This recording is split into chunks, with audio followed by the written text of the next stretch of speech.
Chers téléspectateurs, eh bien bonsoir, très heureuse de vous retrouver sur le plateau de votre chaîne Espoir TV. Notre devise, vous la connaissez, car le meilleur reste à venir. Je vous souhaite un meilleur avenir à vous tous et vous toutes qui nous regardez de par-delà le monde. Vous êtes de plus en plus nombreux, et nous bénissons le Seigneur pour cela. Alors aujourd'hui, une émission rencontre avec. J'ai le plaisir de recevoir sur ce plateau l'apôtre Théophile Boubi qui va nous parler un peu de la mission, du message et de la vision de son ministère. Bonsoir homme de Dieu, comment allez-vous? Je vais très bien. C'est un plaisir de vous Merci recevoir. beaucoup, maman. Alors, on va vous demander une première chose, c'est de vous présenter, parce qu'on se connaît un peu, mais tout le monde ne vous connaît pas. Alors, qui est l'apôtre Théophile Boubi selon lui-même? Dites-nous. Selon moi-même, apôtre Théophile Boubi est serviteur de Dieu. Je suis marié, père d'une fille.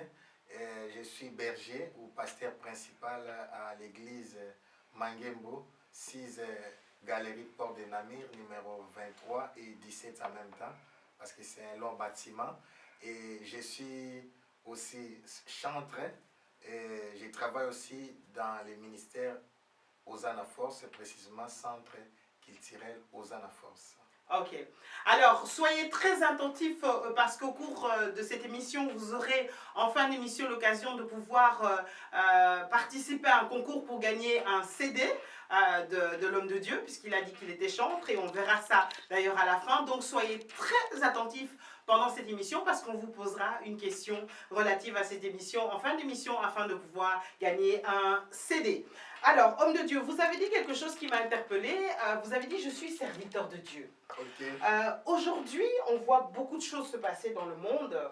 Malheureusement, beaucoup de scandales qui se passent au niveau des serviteurs de Dieu. Et on a l'impression que cette notion de serviteur est un peu perdue. Ce n'est pas le propos de notre émission, mais vous avez dit « je suis serviteur de Dieu ». Si vous devez définir la notion de serviteur de Dieu telle qu'elle doit être, qu'est-ce que vous pourriez en dire? Ok, je vais prendre comme notre prototype, modèle, qui est Jésus-Christ. Il est dit dans Philippiens qu'il n'a pas regardé comme une proie d'être égal à Dieu, mais il a accepté de devenir serviteur. Au fait, serviteur de Dieu, moi, je ne prends pas ça comme un titre honorifique, mais je prends ça comme une fonction. Nous pouvons dire esclave de Dieu. Nous sommes dans la maison de Dieu pour servir Dieu, pour être à la disposition des fils et des filles du royaume. Donc nous ne sommes pas des chefs suprêmes, des gourous, des autorités qui dirigent, qui commandent, qui maltraitent. Au fait, nous sommes des gérants, comme je peux dire, des intendants de la maison de Dieu. Pourquoi, selon vous, autant de scandales, autant de mauvaises publicités? Pourquoi? Qu'est-ce qui se passe selon vous? C'est quoi le problème? En fait, nous sommes arrivés au temps où l'ivraie et les blés sont ensemble, ont acquis leur maturité. Donc, dans ces temps de la fin, le diable se manifeste comme l'ange de la lumière. Il y a beaucoup de faux parmi les vrais. Le problème, c'est que les vrais doivent parler.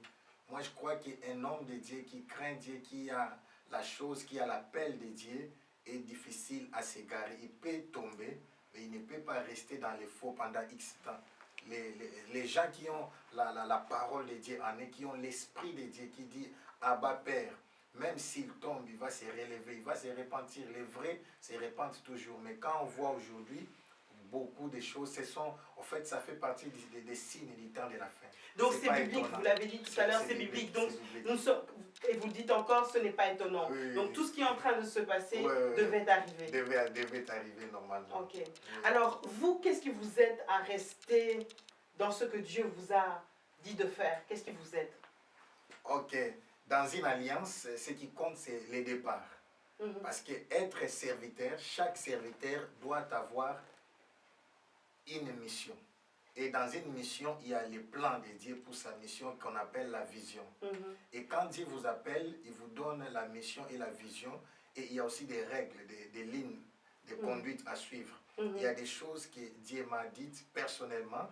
Et pour que je puisse demeurer dans sa présence, dans la sainteté, continuer à craindre Dieu et ne pas s'égarer de ma mission, j'ai des jeûne et prière systématique. Ok. Je me remets en question. Nul n'est parfait. Donc, l'égarement, c'est subtil. En fait, c'est comme si je vous demandais de tracer une ligne droite sans une latte, sans équerre. Donc, quand on s'égare, parfois, on ne sait pas qu'on a commencé déjà à s'égarer. Donc, il faut être humble et avoir dans sa vie des moments, comme on dit, des retraites, non pas pour demander l'onction, mais pour demander à dire, est-ce que je suis encore dans les bons? Beaucoup ne le font pas. Alors, vous avez dit les règles de départ, le point de départ. On va revenir à ce point de départ, voilà, qui est le commencement. Au moment où vous avez reçu le Seigneur Jésus, on va aussi loin. Parlez-nous un peu de cette étape-là. Okay. L'appel. Non, avant l'appel, la conversion. La conversion, d'accord. Ma conversion s'est passée en 1988. Nous étions au début des églises des réveils. Il y avait le pasteur Patrice Moïmoussob. Il y avait des campagnes d'évangélisation de gauche à droite. En fait, je me suis converti au fond à l'église de Mangembo parce que je suis un garçon de Bandal. Je suis né et grandi à Bandalungwa, sur l'avenue Boula. Et j'étais tout près de l'endroit où le groupe de prière de Mangembo avait commencé.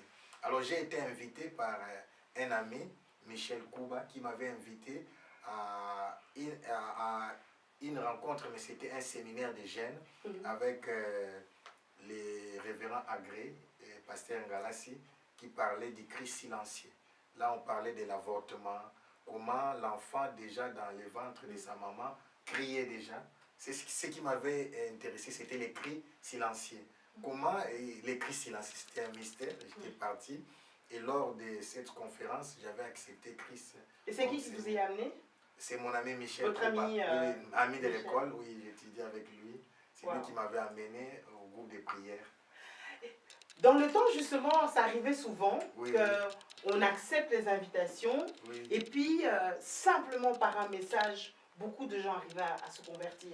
Alors qu'on voit que de nos jours, quand vous voyez la jeunesse, les conversions sont rares. Qu'est-ce qui s'est passé? C'est quoi la différence? La différence, au fait, au début des églises des réveils, les messages étaient originaux. Les gens prêchaient plus la repentance.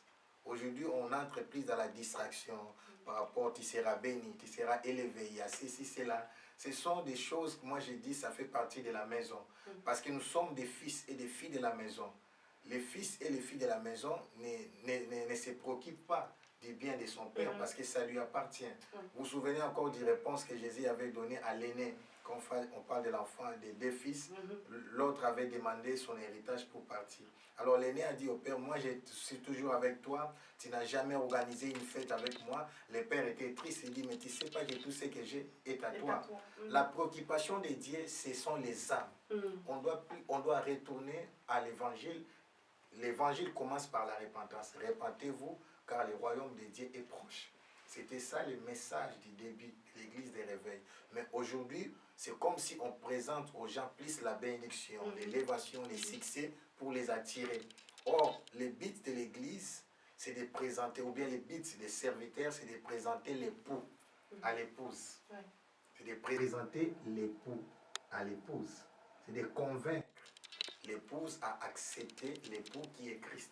Ce n'est pas parce qu'on est dans un monde moderne que ça change, que les gens en ont moins besoin de Jésus. Ils ont toujours besoin de Jésus, n'est-ce pas? Oui, parce que Hébreux 13:8 nous dit Jésus-Christ est le même hier, aujourd'hui et éternellement. Moi, ça m'étonne, il y a des gens qui disent, nous sommes en Europe. Il n'y a aucun endroit, il n'y a aucune circonstance, il n'y a aucun milieu qui peut influencer la parole de Dieu. La parole de Dieu est la même et ça reste infaillible. La parole de Dieu est infaillible, inhérente. Il n'y a pas d'erreur, il n'y a pas de discussion. Elle est comme ça, on doit prêcher la parole comme elle est. Quand il y a trop de mélange, ce n'est plus la parole. Ça devient des philosophies, des dogmes. C'est ça le problème avec l'église primitive. À un certain moment, il y a eu des déraillements. Si vous regardez dans l'école de tel, l'école de tel. Oui, voilà. Même dans l'Apocalypse, chapitre 2 et chapitre 3, quand on parle de cette église, l'égarement, c'est suite à l'évolution. Il y a des gens qui disent, il y a des thèses, que la révélation est progressive. Mais chaque révélation doit avoir comme fondement la parole de Dieu. Si votre révélation est en dehors de la Bible, même si vous me dites que ça vient de l'Esprit de Dieu, parce que l'Esprit de Dieu atteste la parole. Le rôle du Saint-Esprit, c'est de confirmer, de dire oui aux Écritures. Mais quand les Saintes Écritures ne sont plus respectées, ce n'est plus une révélation, ça devient des pensées ou bien des philosophies des hommes pour influencer ou bien profiter des âmes. Encore une fois, revenir aux bases, au départ. Oui, vous aimez bien ça. Oui, le j'aime départ. Ça. Oui, j'aime ça. Vous aimez le départ. Oui. Et d'ailleurs, on va parler du message tout à l'heure que vous êtes en train d'apporter pour l'instant, le début de la fin. Okay. Le départ de la fin. Oui. Alors, on est à cette conversion. Oui. On va arriver à l'appel. Oui. Comment ça se passe les premières années, la conversion, le changement, la radicalisation, voilà. changement de vie? Comment ça se passe dans la vie de ce jeune homme? Ouais, j'aime ça parce que je suis ici des quartiers de Bonchic-Bonjar. Bandal, c'était chaud, hein? Moi, on m'appelait, Wow. il y avait aussi des musiciens qui appelaient des jeunes qui n'étaient pas dans des boîtes de nuit, des taureaux. En fait, quand je me suis converti, j'avais juste 18 ans. Wow. C'était au moment où nous étions aussi attirés par les habits, les jeunes filles, copains. Petit Paris en plus. Oui, voilà. Alors j'ai été, comme on dit souvent, on m'appelait taureau, j'ai été marginalisé, rejeté par mes amis, parce qu'on me disait on était des gaillards zéro, on priait, on était dépassés, on ne savait pas en quoi nous étions engagés. En fait, j'ai beaucoup souffert de ça. Et comme j'ai joué aussi au foot, donc en fait, j'ai fait beaucoup de sacrifices pour vraiment m'accrocher et se consacrer vraiment au christianisme. Donc 30 ans avant, c'était aussi comme ça. Oui, le rejet existait déjà dans la jeunesse. Alors je vais vous demander de parler à un jeune qui nous regarde et qui justement a du mal à vivre sa vie chrétienne parce qu'il se dit, voilà c'est pas forcément cool d'être jeune, 18 ans chrétien, il y a le rejet. Qu'est-ce que vous aimeriez dire à cette personne-là, à ce jeune-là? Écoute-moi, jeune garçon ou jeune fille, il n'y a pas plus mieux qu'ailleurs. En Christ, il y a la joie, il y a la paix, il y a l'amour, il y a l'unité. La drogue, l'alcool, les filles, les garçons, une vie de débauche ne vous amène nulle part. La Bible dit tous ont péché et sont privés de la gloire de Dieu. Il y a la vie en Jésus-Christ. Quand vous dites nous vivons, ce n'est pas la vie, c'est la mort. Le diable est un menteur, il nous ment. La Bible dit le voleur ne vient que pour égorger, détruire et tuer. Donc nous, en Christ, nous avons tout. Il y a la paix, il y a la joie. Aujourd'hui, nous avons tous les rythmes. Il y a la musique, il y a la joie. Tout ce que nous faisons dans le monde, nous pouvons le faire en Christ avec l'aide du Saint-Esprit. C'est des mensonges incroyables que si tu commences à prier, tu vas commencer à vivre comme des adultes, comme des gens dépassés. Et on en parlera dans la suite par rapport à la musique. Très bien, merci beaucoup. Alors, l'appel. Comment l'appel est arrivé? Comment vous avez su que vous étiez appelé, que Dieu vous appelait? Et comment vous avez pu comprendre, discerner ce à quoi Dieu vous a appelé? L'appel commence à 90, donc 1990 par rapport à la Belgique, 90 par rapport aux Français. Là, vous avez plus ou moins 20 ans? 20 ans, donc 2 ans après. Là, j'avais terminé. Au fait, Dieu avait entendu, parce que j'avais terminé mes 4 lois. J'ai fait 2 ans des enseignements bibliques. Aujourd'hui, c'est accéléré. Nous, à l'époque, on suivait vraiment à la loupe. Il fallait passer par première loi, deuxième loi, tu passes par la repentance, quatrième loi, les affermissements, prières, paroles, et après délivrance et l'effusion du Saint-Esprit. J'étais déjà engagé, j'étais intercesseur à l'église de Mangembo. Alors, une nuit, j'ai dormi, et c'est ça même le but du livre qu'on va présenter, l'ultime visite de l'au-delà. Mon appel a été hors du commun. En fait, un ange est venu me prendre la nuit. J'ai été enlevé. Ce n'est pas une vision, c'est une réalité spirituelle. Un ange est venu me prendre et il m'a amené. J'ai visité le deuxième monde parallèle, le deuxième ciel, et nous étions partis jusqu'au troisième ciel. Et c'est de là que Dieu m'a parlé de mon appel. Et après ça, j'ai été troublé. j'étais parti à la chaîne de prière et il y a eu un messier. Mon ange, l'ange qui travaille avec moi, s'est incarné physiquement. Il s'est retrouvé parmi les humains comme ça. Alors, à la fin de la chaîne de prière, il m'a appelé à part. Nous étions partis derrière dans une avenue, Kimbanza bien sûr, mais jusqu'à présent, on n'a pas retrouvé le messier. J'ai vu l'ange me parler comme ça physiquement. Il m'a expliqué des détails que j'avais vus la nuit, que je n'avais pas expliqué à la chaîne de prière. Donc Dieu vous a envoyé un ange qui est venu. Ok, d'accord. On va préciser, parce que les gens ont leur interprétation des choses. Voilà. C'est biblique, un ange que Dieu a envoyé. Donc quelqu'un, un humain, quelqu'un physiquement, il me dit, je suis venu sur la terre pour la deuxième fois. La première fois, j'étais aussi envoyé en mission pour quelqu'un. Et là, c'était fait, mais maintenant, Dieu me renvoie encore. Le but de cet ange, c'était parce que j'étais incrédule. Au fait, j'ai fouillé. Au fait, dès que j'avais accepté Christ, je sentais l'appel. J'étais vraiment quelqu'un qui aimait les choses de Dieu, mais j'ai fouillé en même temps. Alors, tellement que j'étais incrédule, et Dieu s'est manifesté ainsi pour me convaincre de la réalité de toutes les vérités que j'avais vues en vision. Donc, lui, il est venu attester, confirmer que j'étais avec toi. C'est moi qui vous donnais toutes ces explications. Tu es appelé à ça, ça, ça. Donc, il m'a donné des précisions. Comment les gens réagissent quand vous leur avez sorti ça, quand vous leur avez dit ça dans votre milieu? Parce que ils ont dû dire que c'était sûrement, certains ont pensé que c'était assez prétentieux. Voilà. De dire, voilà, j'ai eu une visitation de Dieu. C'est un peu comme Joseph qui a ce rêve. Comment ça s'est passé? Justement, c'est pourquoi j'aimerais aussi encourager les hommes de Dieu, les gens qui ne sont pas encore connus. J'ai été au fait rejeté aussi parmi les gens qui étaient déjà connus. Ils ont dit exactement, tu es trop prétentieux. Est-ce que tu as vu seulement, est-ce que tu as vu réellement exactement ce que tu dis? Au fait, personne au départ ne me comprenait. Ils disaient c'est des trop. Il y avait des gens qui croyaient même que j'étais hérétique. J'étais devenu hérétique. J'étais devenu un radicaliste. Parce qu'au fait, ils m'avaient donné des consignes, des règles. Il fallait commencer à beaucoup prier, beaucoup gêner, se cacher. Et quand Dieu m'a appelé, au fait, j'ai 30 ans de... On est en 2016. Donc depuis 90, Dieu m'a appelé directement à temps plein. Je devais continuer, je devais venir ici pour continuer la médecine, pour faire la suite. J'avais la mission de devenir médecin, donc, par rapport à ma famille. Me préparer pour faire la médecine. J'ai terminé mes humanités en chimie biologie. Mais quand Dieu m'a appelé, il m'a demandé de se consacrer totalement à lui. Waouh! Totalement. Donc rejet aussi de la famille. Rejet de la part de la famille, rejet. Parce qu'à l'époque, les hommes, c'était encore des groupes de prière. Alors on appelait encore les pasteurs des bergers.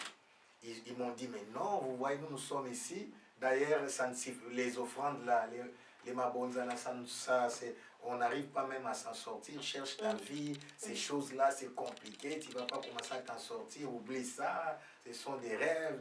Ce sont peut-être tu priais trop. C'est pourquoi tu as vu ces choses.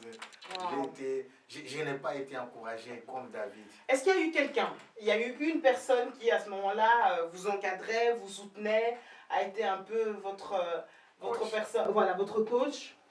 Oui, il y a une personne qui a crié à moi.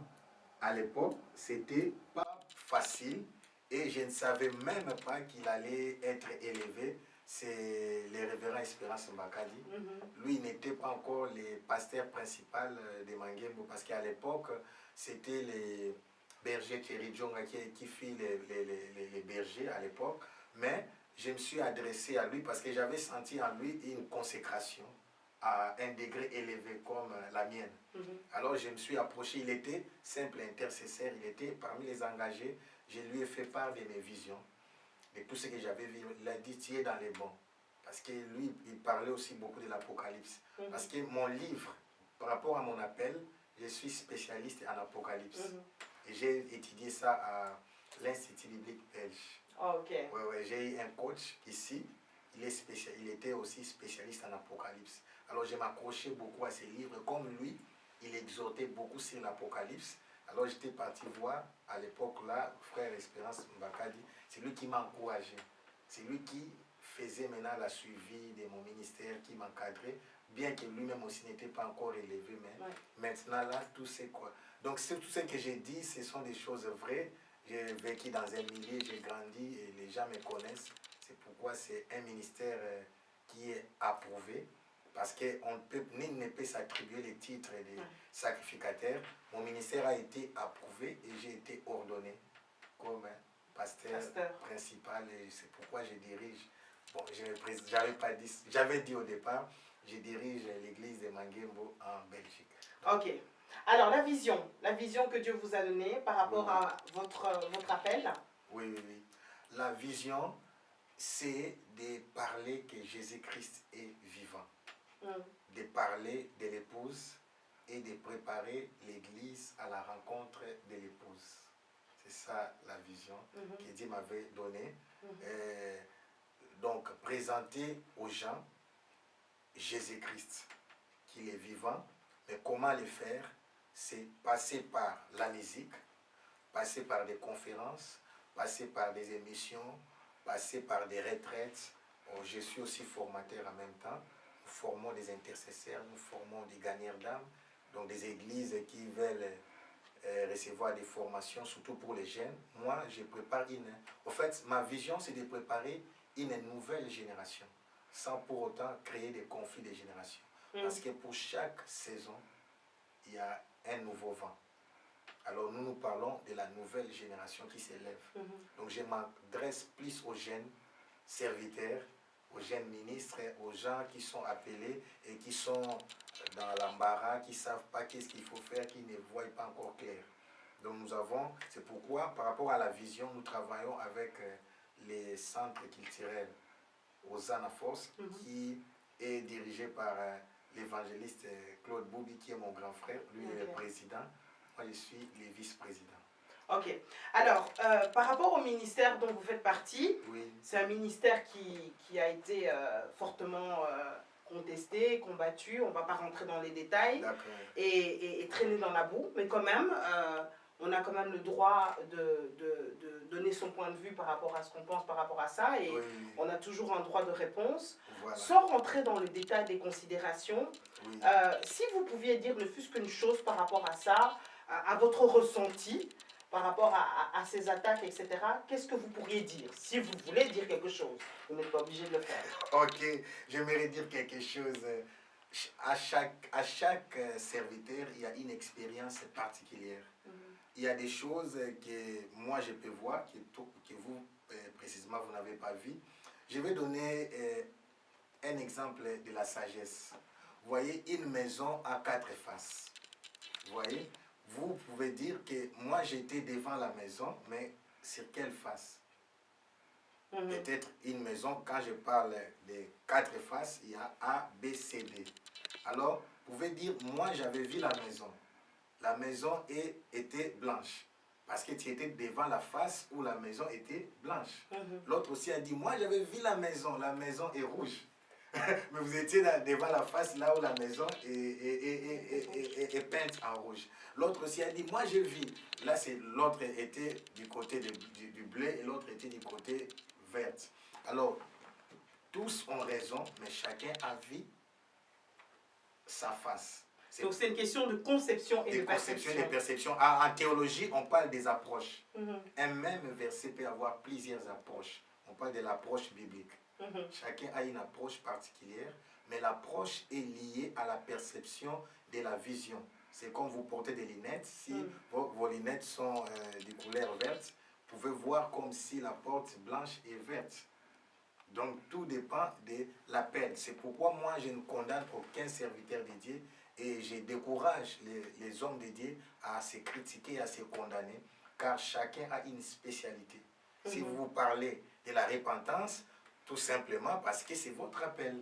Si l'autre parle de telle chose, donc chacun a une spécialité. Mais de toute façon, ce n'est pas ça l'essentiel. L'essentiel, c'est le point de départ, la parole de Dieu, comme on l'a dit tout à l'heure. Donc voilà, question de perception, question de perception, de visualisation, d'approche. C'est clair. Ce qui est important, c'est la parole de Dieu. Au Voilà. moins, c'est dit. C'est dit. On ne pourra pas dire que on ne vous a pas posé la question. Alors, par rapport au message, Oui.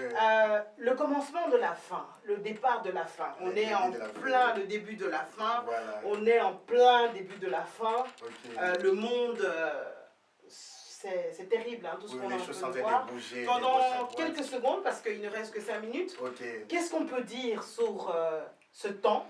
Oui. Ce temps de la fin, qu'est-ce que vous aimeriez dire et qui est le message que Dieu vous a donné? Voilà. Par rapport au temps de la fin, moi, mon approche est beaucoup plus sur la maturité de l'Église. Il y a d'autres hommes de Dieu qui parlent de l'Antichrist, de la bête qui monte de la mer, de la bête qui monte de la terre, du faux prophète. Et apôtre Paul disait déjà, à l'époque, au 1er siècle, que l'esprit de l'Antichrist agit déjà. Donc nous confirmons, tous les signes montrent que on croit, je ne peux pas préciser, mais il y a des gens qui croient que l'Antéchrist, il est déjà né quelque part dans le monde. Oui, selon les signes, selon tout ce qui se passe aux États-Unis, vous voyez en Europe, ces derniers temps, il y a même eu une crise entre les États-Unis et l'URSS. Il y a la crainte qui continue à planer. On parle déjà de la 3e guerre mondiale, mais ça n'arrivera pas. Il faut que l'Église soit enlevée. Là, ça sera pendant la tribulation. Donc, ça ne peut pas arriver maintenant. Mais vous voyez, les choses sont en train de se mettre en place. La crise économique, toutes ces choses, ce sont des signes. Alors, à ce temps de la fin, les enfants de Dieu doivent être prêchés. Nous devons parler de la nourriture solide. Donc, nous devons plus enseigner que prêcher. On doit entrer dans la profondeur. Parce que le diable se présente comme l'ange des lumières pour égarer. Il y a l'esprit de l'apostasie et de l'hérésie. Alors, la seule façon de différencier les vrais et les faux, c'est de présenter les vrais. On n'a même pas besoin de condamner les faux, non? De répondre, de justifier. Nous sommes appelés à parler du vrai. Quand on va présenter les vrais, ce sont les fidèles, ce sont les enfants de Dieu qui feront la différence. Quand on vous amène un faux dollar, vous dites ça c'est les faux. Vous pouvez parler du matin au soir, mais prouve-moi que c'est faux dollar. Je dois présenter les vrais dollars. Si quelqu'un connaît les vrais dollars et on lui amène les faux dollars, il va faire la différence. Donc nous devons prêcher la vraie parole, la nourriture solide, enseigner l'Église, la maturité et que l'Église puisse manifester les dons et les fruits de l'Esprit. Et les fruits, surtout les fruits aussi. Les fruits de l'Esprit, c'est terrible. Une double responsabilité quand même pour le chrétien, celle de se préparer, parce que l'épouse, le Seigneur revient bientôt, mais également être en même temps la lumière du monde et le sel de la terre. Comment assumer cette double responsabilité, homme de Dieu? Le problème, c'est d'être naturel. Comme on dit, on n'apprend pas à un aigle de voler. On ne devient pas lion, on est lion. Alléluia. Donc, c'est par la nouvelle naissance, on doit développer une vie de prière active et systématique. Plus on grandit, plus on manifeste les fruits de l'esprit. Vous voyez, quand un fruit n'a pas encore atteint sa maturité, son goût est amer. C'est ça un peu le christianisme. Quand on est encore bébé spirituel, il ne faut pas éclairer ni devenir le sel de la terre ni la lumière du monde. Mais dès que le fruit atteint sa maturité, là, ça devient délicieux. Donc souvent, il est question seulement de la maturité. La maturité. Quand on grandit, on manifeste les fruits de l'esprit naturellement. Vous voyez, quand nous parlons des fruits, je peux vous parler des figuiers. Les figuiers, ou bien des cèpes, des sarments, quand on parle des raisins, à un certain moment, il faut attendre jusqu'à 3 ans pour que l'arbre commence à donner ses fruits. C'est ça aussi les questions avec des chrétiens. Tant qu'ils sont encore des bébés, on ne voit pas encore les fruits, mais plus ils grandiront dans la prière et la parole, ils vont commencer à porter des fruits. La mission, c'est ce que vous êtes en train de faire maintenant au travers de Hosanna Force, au travers de la pastorale à l'église Mangembo. Il y a un autre de votre ouvrage par rapport à la mission, le leadership, le monde parfait. Le modèle parfait. Le modèle parfait, pardon, excusez-moi. Le monde parfait, non, le modèle parfait. Alors, parlons un peu de la mission et parlez-nous un peu de cet ouvrage également, de cette brochure. La mission, c'est quoi? La mission, c'est d'aller. Je voulais dire ceci, Dieu ne nous a pas appelés à rester dans nos bureaux, à rester enfermés. C'est pourquoi nous disons aussi merci à Espoir TV, merci au révérend Pascal, merci beaucoup à sa charmante épouse. Merci beaucoup. Ok, nous devons sortir, nous devons aller. Nous devons aller et aller avec un message clair et précis. Et pour ça, il faut être un ouvrier de la dernière heure. Voilà, voilà, vous y êtes. Vous avez compris. Là, je parle des ouvriers de la dernière ère. Ma mission, c'est d'embaucher le plus grand nombre possible des ouvriers. En fait, ma mission, ce n'est pas de prêcher la foule, c'est de former les serviteurs. De former les serviteurs. Je prêche aussi, je fais des campagnes, mais Dieu m'a donné la charge de former les ouvriers de la dernière ère, des évangélistes et des intercesseurs, des hommes et des femmes extraordinaires, des héros et des héroïnes, des guerriers du camp de la fin qui vont bouleverser le monde. Et ça, on prépare pour une prochaine émission qui aura lieu très bientôt. Là, parce que je pense que c'est un sujet qu'il faut développer. Voilà. Mais on va terminer par le meilleur, en tout cas, pour moi, parce que ça, c'est la partie que je préfère en tant que chantre. C'est l'adorateur, c'est le chantre, c'est le serviteur. C'est celui qui chante également, qui adore son Dieu, qui loue son Dieu. Et qu'est-ce qu'on peut dire de ça? Donc vous avez ici 2 CD. Des albums. 2 albums, oui, pardon, excusez-moi, qu'on va pouvoir gagner tout à l'heure. Donc encore quelques minutes. Et on va vous poser la question qui vous permettra de poser la question. Donc la mission au niveau de la musique, ça se présente comment? C'est également dans le cadre de Hosanna Force? Oui, Hosanna Force. Notre groupe, c'est Hosanna Force. L'ASBEL, c'est Centre culturel Hosanna Force. Mais notre groupe, c'est Hosanna Force. Je travaille avec l'évangéliste Claude Boubi, qui est mon frère. Et nous avons à peu près 4 albums à notre actif. On a commencé depuis longtemps au Congo, mais c'est en venant ici, à cause des réalités d'ici, on a passé quand même un temps. Moi, je parle ça des moments sabbatiques. Un temps où on dit cache-toi et après maintenant, c'est montre-toi. Dans l'ombre. C'est ça, au fait. D'accord. Alors, le mot de la fin, je vais vous le demander, puis je vais vous demander également de nous jouer quelque chose. Pour terminer, qu'est-ce que vous aimeriez dire en cette fin d'année?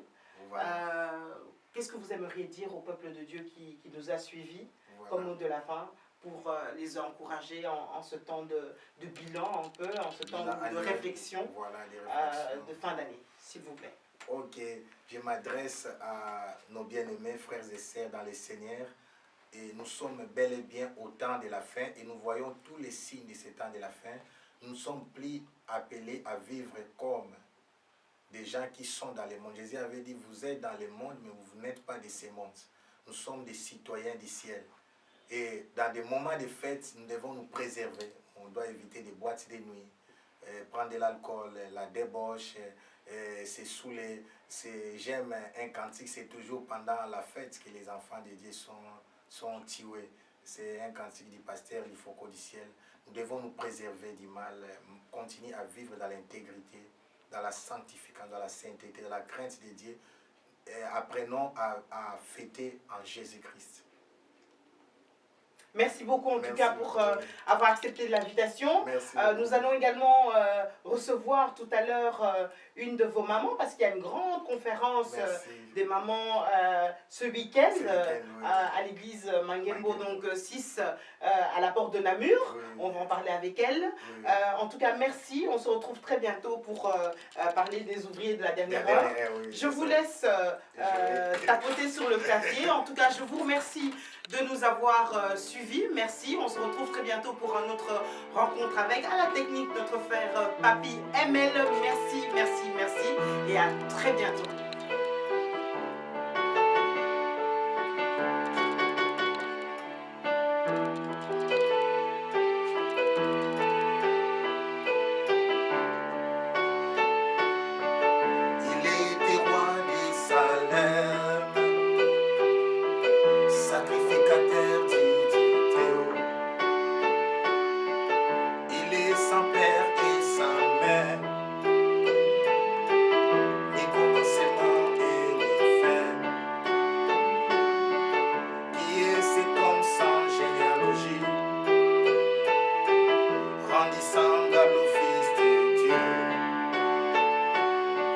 Sacrificateur sur son trône,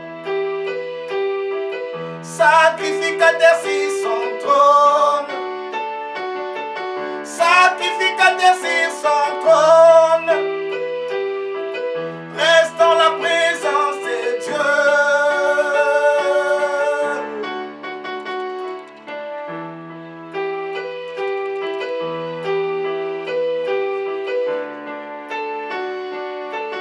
Il était l'image de Jésus-Christ,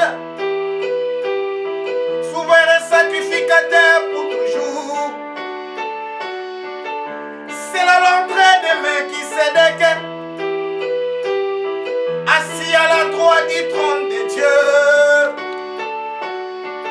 comme ministre du sanctuaire et du véritable tabernacle, sacrificateur. Sacrificateur sur son trône, sacrificateur sur son trône, sacrificateur sur son trône, reste dans la présence de Dieu.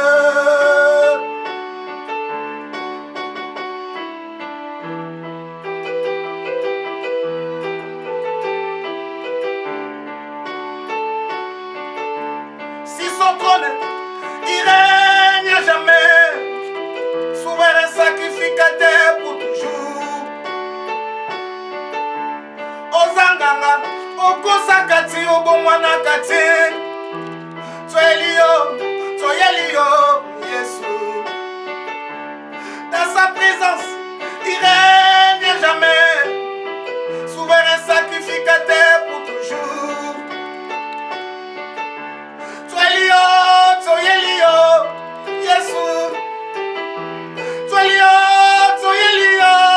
Yesu. Soyelio, Yesu. Soyelio, Yesu. Nous sommes prêts à voir.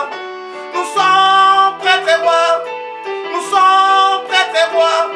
Nous sommes prêts à voir. Nous sommes prêts à voir. Nous sommes prêts à voir. Nous sommes prêts à voir. Nous sommes prêts à voir. Umela, umela, umela, umela, umela, libo swanzambe, umela, umela, umela, umela, umela, umela, umela, libo swanzambe.